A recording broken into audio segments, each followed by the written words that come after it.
We begin tonight at 11 with breaking news. Bob Kevoian, a radio icon who rose to fame as a co-host of the Bob and Tom Show, has passed away.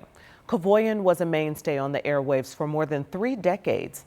The Bob and Tom Show debuted here in Indianapolis back in 1983, and the show was nationally syndicated in 1995.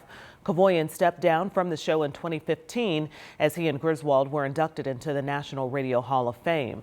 In 2023, Kevoian announced he'd been diagnosed with stomach cancer and launched the Bob and Cancer Show podcast. Bob will be remembered for many things, including his Los Angeles Dodgers hat and, of course, his sense of humor. But it's likely that 32-year partnership with Tom that will live on in fans' memories and in broadcast history. Kevoian was 75 years old, and we know that the memorial services will be shared at a later date. Now you can watch our extended conversation with Tom Griswold streaming on WTHR Plus just a little bit later. And you can also read memories and tributes as they come in from friends and fans. That's over on our website, WTHR.com. But the broadcast community reacting this evening, Rob. Yeah, absolutely. Also, a little bit of serious news when it comes to the weather as well, as we've got a pretty strong line of storms.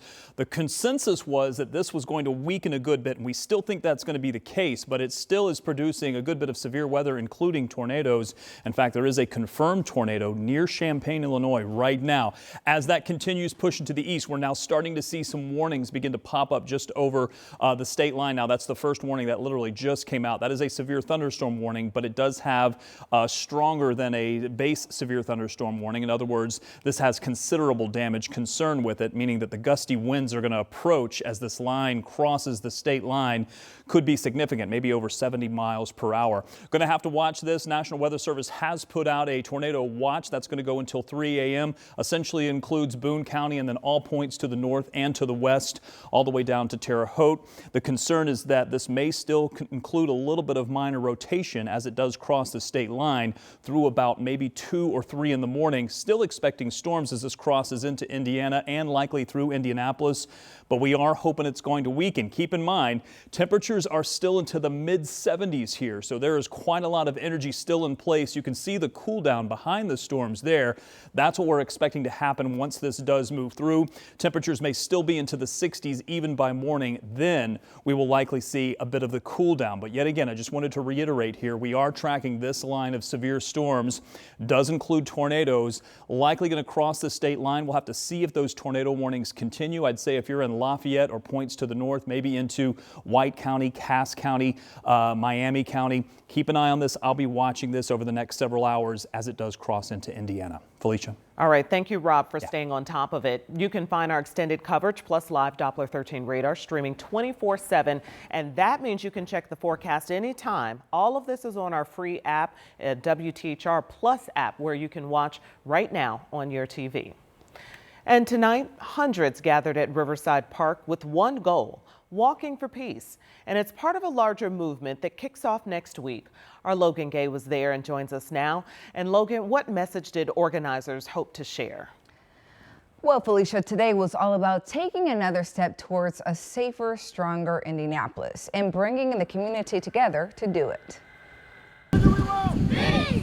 When do we want it? Now! A rallying cry echoing through the Riverside neighborhood as this group comes together with one shared goal: reducing violence in their community. We should just have more, not strict, but more roll calls so we don't have to see no more young children in a coffin or in a casket. It really scares people, and it's really bad for the community. This walk is part of the National Youth Violence Prevention Week that starts April 20th. Each year, both the crowd and the mission continue to grow. We've always been talking about stand on peace the last few years, but not only stand on peace, we want to make sure you're in the game and improving the game. So this year is, if you're not connected, get connected, stay connected. Program the way we acknowledge. And that message of connection was at the heart of it all, with advocates and community partners showing up to offer resources and support. We don't see this enough, and this should be our normal. Being a peace walk, this should be our normal.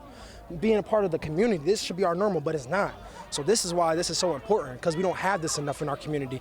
And if you're wondering whether efforts like this are making a difference, Organizers say the impact starts close to home. If you yourself have seen a change and the youth that you're around, the parents that you're around, that's the difference right there. That's how we're going to make a difference. And the work doesn't stop here. On Saturday, advocacy continues with the Youth Justice Leadership Program ACT workshop, where young people will learn how to speak up for their peers and their community. It's sponsored by the Children's Policy and Law Initiative, Inner Beauty, and New Boy. For more information, you can head to our website, WTHR.com. All right, Logan, a community coming together there. And tonight we're taking a closer look at how a joint law enforcement sting ended in more than 130 arrests. Police are calling it Operation Guardian. Officers say they took guns, drugs, and cash tied to crime off the streets. IMPD worked alongside the DEA, FBI, and U.S. Marshals. We talked to IMPD Captain Brady Ball. He leads Indiana's Crime Guns Task Force. Captain Ball tells us these collaborations get results. When you're able to bring all those teams together and put up the numbers that we put up and prove those numbers, I think it's significant because it shows the community that we're trying to figure this out, right? We're trying to find the bad people and we're trying to put them in jail. And police say it's not just law enforcement. They also work off tips from community members. Investigators tell us Operation Guardian happens in Indy a couple times a year, and that means we could see another large-scale effort like this before 2026 is up. Now, as for this sweep, the Marion County Prosecutor's Office will make the final decision on formal charges. And now we're getting new insight into a report outlining alleged financial misconduct that ended with 2 Muncie City employees being fired. The report comes from the State Board of Accounts, and it claims the former employees took money, and some of that money was meant to help the city run summer programs for kids. But the mayor tells 13 News that money, more than $20,000, never made it to the city. Now, according to the state's report, one of the employees rented out city equipment to another town's chamber of commerce and kept the money. A second employee allegedly collected nearly $5,000 in rental fees and damage deposits for cabins and shelters rented out by the city. Someone first noticed something wasn't right 4 years ago. How does something like this happen and go undetected until a certain point? Because you took cash payments before? I mean, is that? Well, I don't know I think that's part of it, but when there's a second person, then sometimes the cross controls, that's why we asked for the investigation. The mayor says the city no longer accepts cash deposits for rentals. City leaders say they're waiting to see if criminal charges will be filed. We always hear it, seriously, Indiana's roads, are they sure? We get that a lot, but it doesn't surprise me. Okay, so it doesn't surprise NDOT, but it may surprise you. New numbers showing Indiana's roads are among the best in the country. The Federal Highway Administration and Bureau of Transportation Statistics looked at 3 key metrics: road roughness on rural and urban streets, and fatalities per 100 million vehicle miles. So we may complain as we're making our way around, dodging potholes and other damage, but we're also dodging orange cones and barrels. NDOT leaders say all that construction is what has our roads on top, but not everyone is convinced. We don't close a road just because we want to close it. Our goal is to make it better than it was before. There's grooves in the road that catch motorcycles, and so it's not for amateurs because it'll make you change lanes when you don't want to if you aren't holding on to the handlebars really good. So this is the second year in a row that Indiana has topped this list, and it's from the Journal of Consumer Affairs.